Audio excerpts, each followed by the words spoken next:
haween ah la wada guursado ma aha wax ku cusub dhaqanka Soomaalida laakiin waxa ugub ah in laba hablood oo gashaanti ah hal mar la wada mehersado lalana aqal galo Saxardiid Ibraahin Cawad ayaa dhawaan aroosay laba gabdhood oo kala ah Iqra Ibraahin Ahmed iyo Nimco Mahad Xasan ilaa yaraanteedii oo ku hamii jiray waxaan ku dhawaan jeclaa inaan aroos ballaaran dhaco labada dumaraan mar wada arooso kabacdi markii dambe ku guuleystay ma sha Allah waa dhacdo naadir ah maxaa ku kalifay Bashiir waxa weeyaan horta markii hore labadaba mid bas si gaar ah u sheegsan jiray dadkan labadaba way jeclaan si dhab labadaba way jeclaan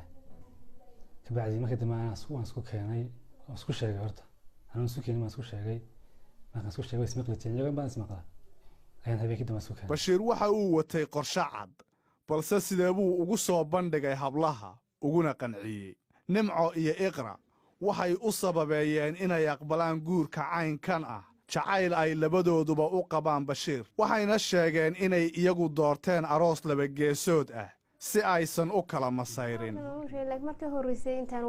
aan ismehersan ee sheekada kortay yuri adigana oo kala sheegastay in kala sheegastay labadiina ma wada jecel waxaan doonaynaa marigooda gurso si haddii aan idin kala horeysay macna oo aydan u hinaasin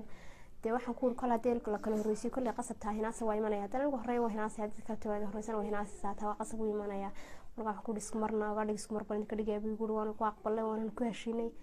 ma sha Allah anaguna de markaan ilaa weydiiyay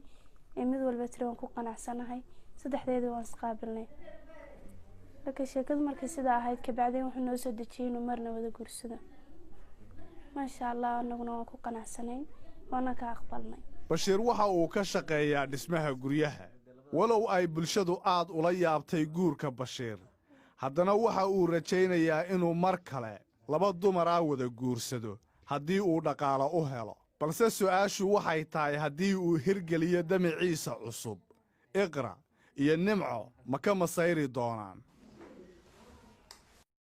macaamiishayada sharafta halahow waad ku mahadsan tahay daawashada aad daawatay